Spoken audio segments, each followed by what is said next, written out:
Je dois non seulement être fort et confiant dans l'entreprise, mais aussi dans la famille.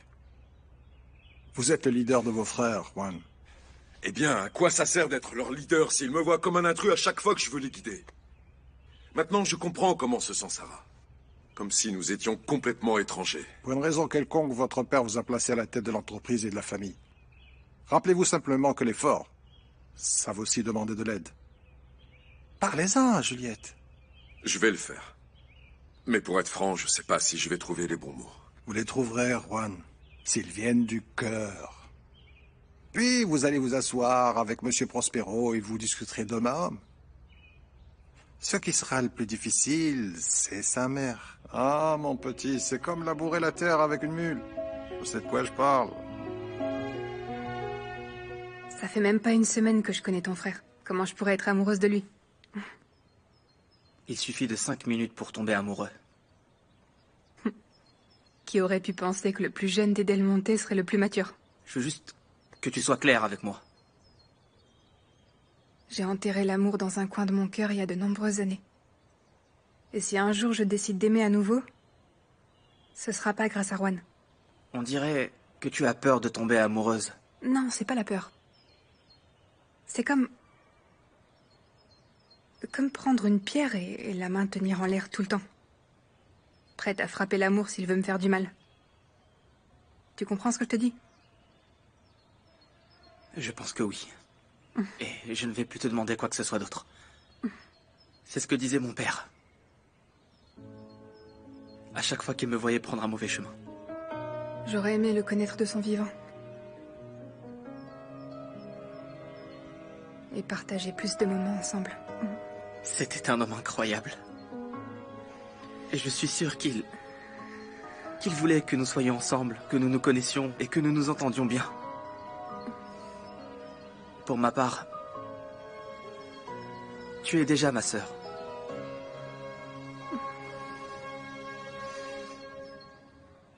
Tu m'as trompé. Tu m'as manqué de respect. Comment as-tu pu me faire une chose pareille? À l'époque, Cornelio, tu me faisais vivre un cauchemar. À chaque fois que tu arrivais ivre, je priais pour que tu ne me frappes pas comme maintenant. Et tu en as profité. Parce que tu savais que ma famille était loin. Tu me parlais d'amour. Mais frapper une femme, ce n'est pas de l'amour. Pedro est apparu et il m'a donné toute l'attention dont j'avais besoin parce que j'étais totalement désespérée et je voulais un peu d'affection. Tais-toi! Tais-toi maintenant! Hein? Réponds pas. Allez, vas-y, frappe-moi à nouveau. Allez, je ne veux plus me taire. Vous êtes pareils tous les deux. Non, ne me compare surtout pas à ce misérable. Je t'ai donné un mariage. Et une famille. Moi, ce que je voulais, c'était seulement de l'amour. Pas de coups ni de Je violence. ne t'avais plus frappé jusqu'à maintenant. Et j'en ai ras-le-bol de toi, Béatrice. Et alors? Tu veux quoi? Tu veux que je te remercie parce que tu ne m'as pas frappé depuis longtemps?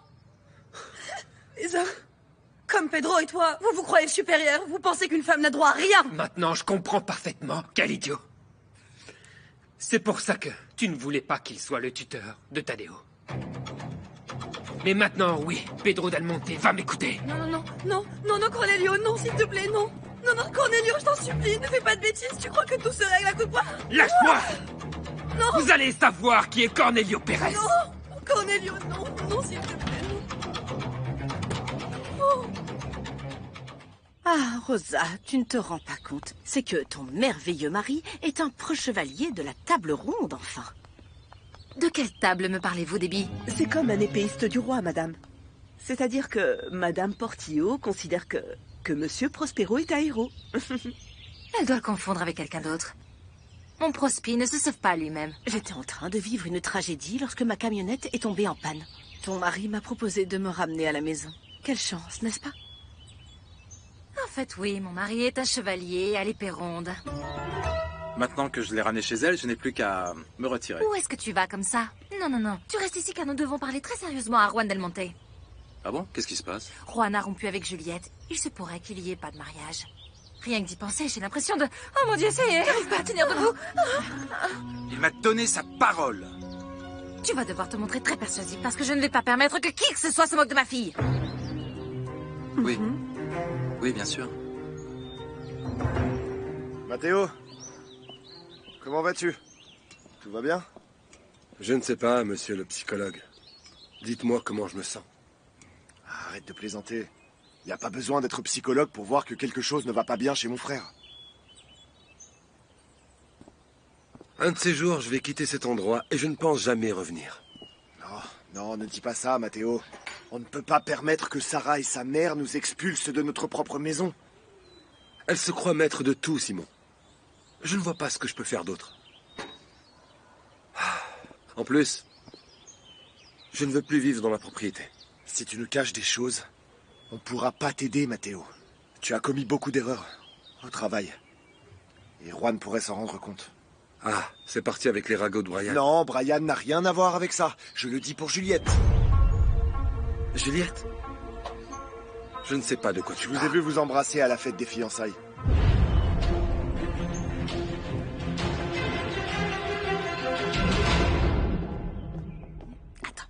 Je suis venue pour vous dire clairement que personne ne peut humilier les Millanes, pas même les Del Monte. De quoi parlez-vous, Madame Rosa? Comment ça, tu annules le mariage, mon petit Juan? Juan. Juan, que dois-je faire de tous les invités et de tous les commérages qui vont me tomber dessus? Je n'ai que faire des commérages, madame. Comment ça, tu n'en as que C'est une faire? décision entre Juliette et moi, et je ne laisserai personne s'immiscer. Ah, je n'avais pas eu le plaisir de la rencontrer en personne, mademoiselle Sarah. Je suis désolée que ce soit dans des circonstances si embarrassantes, mais ma fille Juliette m'a déjà informée. Sarah n'a rien à voir là-dedans. Excusez-moi, madame, mais je comprends pas de quoi vous parlez. De quoi je vous parle? Vous êtes venue pour prendre l'héritage des garçons Del Monte, et maintenant vous voulez prendre le fiancé de ma fille. Ah, mais qu'est-ce que c'est que ces histoires, mon Dieu? Dans les familles où je travaille, il n'y a pas de ces choses-là. Eh ben, on vous a mal informé. Écoutez, je ne vais rien prendre à personne, d'accord? Et mêlez-vous de ce qui vous regarde, madame. Ça vaut mieux pour vous. C'est très gênant de devoir supporter vos mauvaises manières dans ma propre maison. Rosa, ne parlons pas de ça ici, s'il te plaît. Rosa, ma chère Rosa, écoute, je t'aime beaucoup. Mais je ne te laisserai pas manquer de respect à ma fille.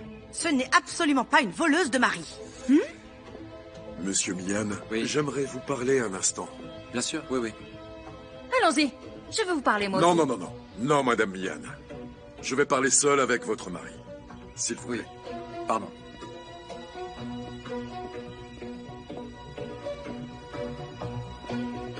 Mais non, Simon, tu as imaginé tout ça. Mathéo, je sais que tu aimes Juliette, mais tu vas devoir l'oublier. Tu peux pas faire ça à Juan. Qu'est-ce que tu crois, Simon? Bien sûr que je culpabilise. Juan s'est sacrifié pour nous tous et je vais le rembourser en lui prenant sa femme. Quoi, Juliette t'aime elle aussi? Oui, je le sais. C'est mon cœur qui me le dit. Mais elle ne veut pas l'admettre. Si c'était le cas, elle ne se serait jamais fiancée avec Juan. Tu comprends ça? Tu dois arrêter de penser à elle.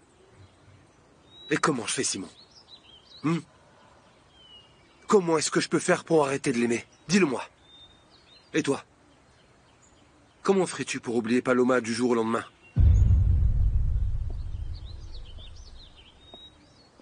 Eh bien, je vais devoir le faire.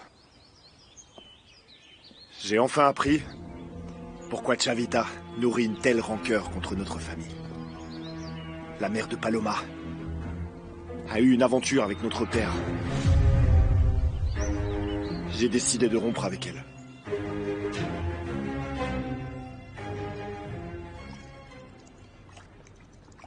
Bonjour Adela, je te dérange?